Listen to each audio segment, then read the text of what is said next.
Hi, my name is Graham Thompson.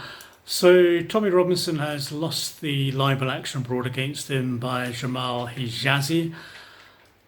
First off, Tommy Robinson, without any doubt whatsoever, at an absolute minimum, is aligned to the far right. At an absolute minimum.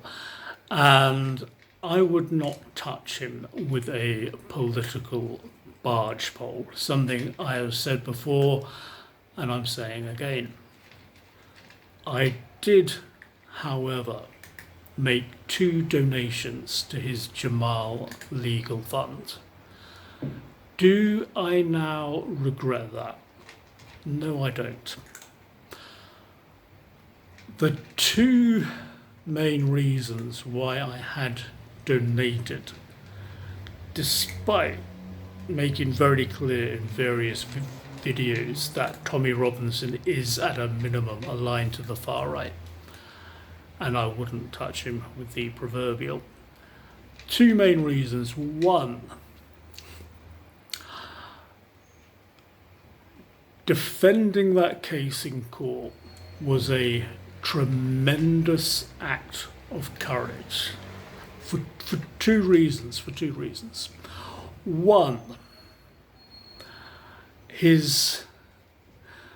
the judgment against him in his Leeds contempt case was in large measure utterly bent.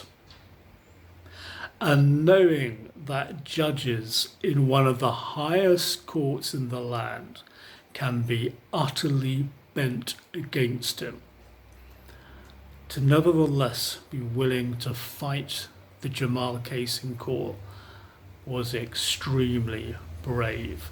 And I'm going to link at the end of this video to a video I did on his Leeds contempt judgment. Secondly, I'd followed the claims he'd been making against Jamal from the very outset, and I thought he had a good defence to offer, and I still think he had a good defence to offer. If what Tommy Robinson says is to be believed, the evidence that he brought to court to justify that the 2 claims he made about Jamal were substantially true, which was leaving a girl black and blue with a gang of Muslim girls, and another element that escapes me at the moment. He had spoken to a lot of people who were corroborating what others had said about Jamal being a bully, about Jamal attacking those weaker than him. And so I'm perfectly satisfied that Tommy Robinson honestly believed that he could prove that in court. And he had good reason to believe that he could, even though the witnesses he could bring to court were far fewer than he could have brought if everyone who had spoken to him about Jamal was willing to give evidence. And it's easy to imagine why they were not willing to give evidence.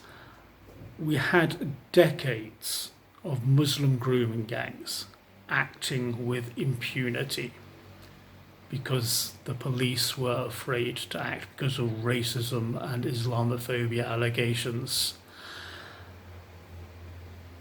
There are a lot of Muslim criminal gangs in that part of the world, and very understandable if people felt too intimidated to come forward, to put their head above the parapet. Very understandable. But nevertheless, he did believe that he had sufficient evidence to produce in court that would exonerate him from the libel claim. Upon examination, that evidence he presented in court did not stand up. Now, the judge has said that the claims he made against Jamal were wholly without foundation. I scratch my head a little bit about that, more than a little bit, but I won't go into that. But one key element of the justification he brought to court was a young lady whose name I'm not going to mention, a young lady who said that Jamal had whacked her from behind with a hockey stick. And there was someone who claimed to be a witness to that. On cross-examination, the witness to that had heard the evidence this young lady gave. And then when he was cross-examined, he changed his story to bring it into line with hers, which utterly ruined his credibility as a witness. What ruined her credibility as a witness is that she claimed she'd received all sorts of medical treatment because of being attacked with a hockey stick by Jamal, but didn't produce any evidence in court of that. And apparently, I think it's Katrina Evans, QC, did obtain medical evidence from her doctor that indicated what she said wasn't true. I mean, it wasn't compelling evidence in my view, but given the inconsistencies with the overall testimony and the witness testimony to that alleged attack, the judge had compelling reasons for ruling that claim to be false. So, I think it was a fair judgment within its own merits, within the bounds of the evidence that was presented in court. Like I said, I wouldn't touch Tommy Robinson politically with a barge pole because he is without doubt aligned to the far right.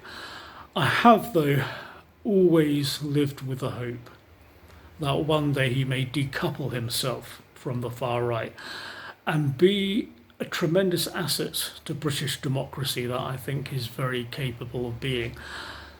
That is as far away as it has ever been from happening.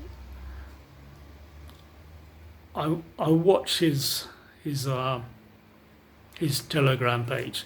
He is full of this plandemic guff, this conspiracy theory. They are trying to control us. Plandemic guff. That is the type of guff that political extremists, shut up.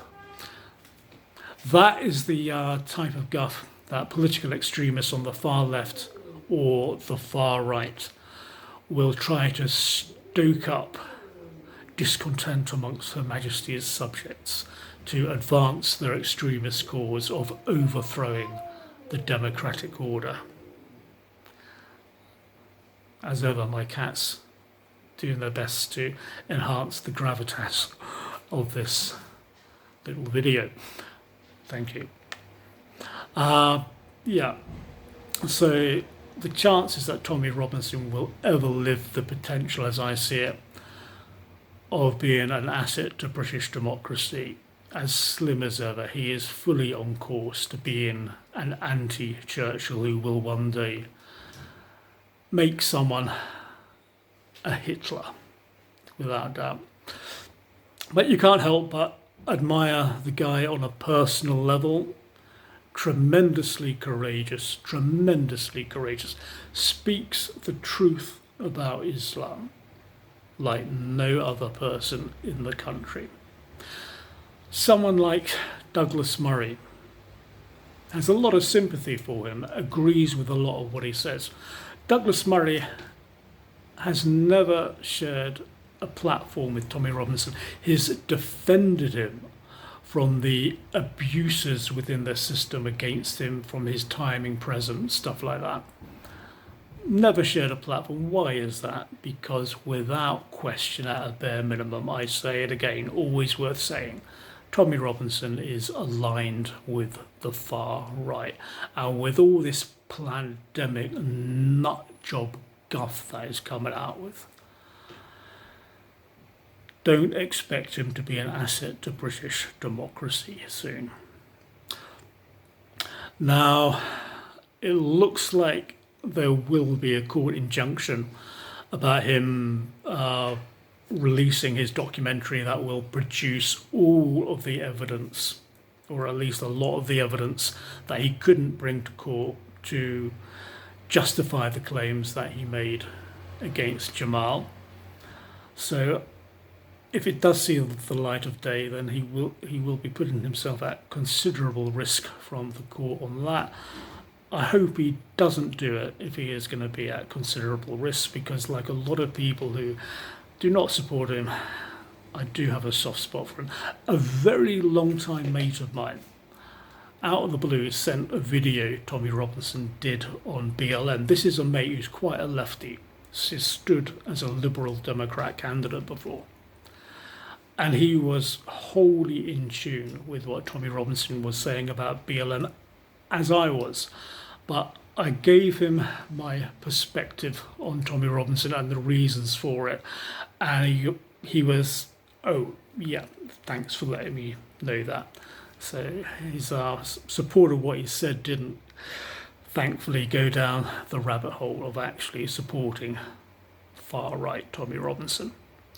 Anyway, that's me chundering on long enough. Let's see what the future holds for Tommy Robinson. Let's hope and pray that this guy, who does have tremendous guts, and humanity and humour, will just decouple himself from the far right nutjob path that is on, and genuinely realise his potential to do good for his country. Take care. Oh, one thing I forgot to mention, and this is really worth throwing in. In his judgment, I've read all the judgment. If in his judgment, the judge asked whether or not, on reflection, whether Bailey McLaren thinks that Tommy Robinson's involvement in his life was in fact beneficial.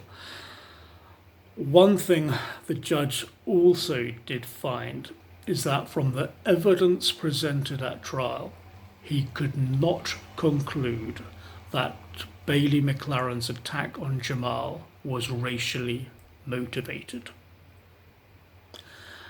Now, I would say that on balance, because of that, and Tommy Robinson giving him refuge when he had to flee and his family had to flee for their life, I think Bailey would say that Tommy Robinson's involvement in his life has been beneficial. Who can say?